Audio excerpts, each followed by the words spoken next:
Agar ovozingiz birdan yo'qolsa yoki xirlab qolsa, gapirganingizda tomog'ingizda og'riq paydo bo'lsa, bu o'tkir laringit bo'lishi mumkin. O'tkir shakli ovoz birdan yo'qoladi, erta bosqichlarida og'riqli bo'ladi, xirillash hamda ovozni yo'qolishi bilan kuzatiladi. Surunkali laringitga o'tib ketishi mumkin. Shuningdek, lektorlarda kuzatiladigan holat. Iloji boricha gripp bo'lmaslik kerak, shamollamaslik kerak, lekin gripp yoki shamollab qolsa tezroq dori-darmonni qilish kerak.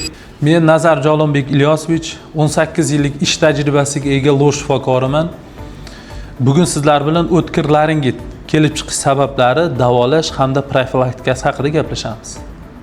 Laringit bu halqumning yallig'lanishi hisoblanadi. O'tkir shakli ovoz birdan yo'qoladi, erta bosqichlarida og'riqli bo'ladi, xirillash hamda ovozni yo'qolishi bilan kuzatiladi. Bu oddiy shamollashdan farqi nafaqat tomoq, balki ovoz apparatini zararlanishi bilan kechadi.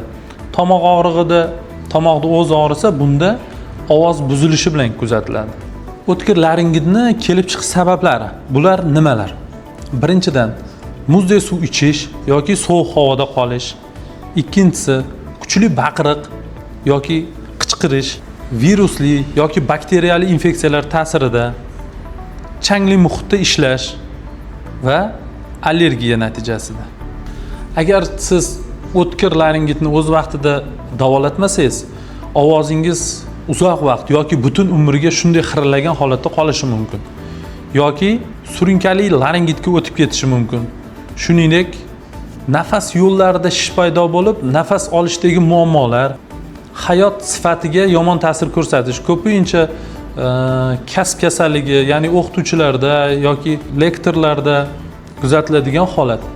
Oldini olish uchun nima qilish kerak? Birinchi o'rinda sovuqdan saqlanish kerak. Iloji boricha muzdek suvni kamroq ichish kerak.